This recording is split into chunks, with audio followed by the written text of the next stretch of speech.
Good morning. This morning's devotional is entitled Intertextuality and a Christmas Jumper. We're going to get to that in just a second. First, Hosea 11:1 says this: "When Israel was a child, I loved him, and out of Egypt I called my son." These are the prophet Hosea's words, and he's speaking to the Israelite people.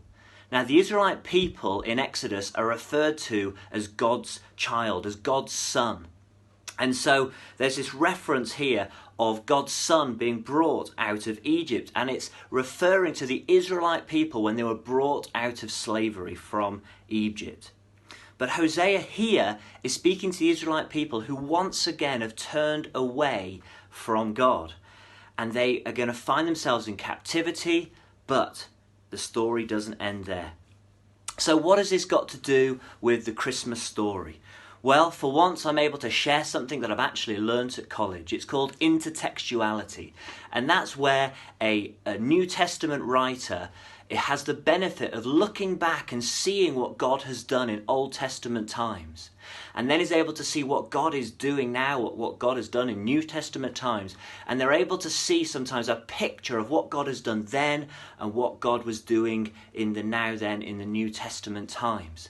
And so Matthew, as the New Testament writer, in verses 13 to 15 of chapter 2 says this: "When they had gone, an angel of the Lord appeared to Joseph in a dream. 'Get up,' he said, 'take the child and his mother and escape to where? Egypt. Stay here until I tell you, for Herod is going to search for the child to kill him.'" Katie referred to this yesterday. So what did they do? They got up, took the child and his mother during the night and left for Egypt, where he stayed until the death of Herod. And so was fulfilled what the Lord had said through the prophet: "Out of Egypt I called my son." So Herod was on the rampage. He was miffed because Jesus had eluded him, and he was going to kill all the children 2 years, all the males 2 years and under.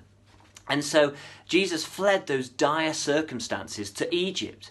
But of course we know that Jesus came out of Egypt, and Matthew here is seeing a picture of what God did in bringing the people out of Egypt, the Israelite people referred to as God's first child, out of Egypt. And he's seeing now a picture of what happened to Jesus, that he too was brought out of Egypt. And in both cases, we see how the Israelite people were brought to a place to fulfill the calling on their lives. And of course, Jesus was brought out of Egypt to fulfill the calling on his lives. And if that wasn't enough, the Israelite people were then brought back from captivity. Why?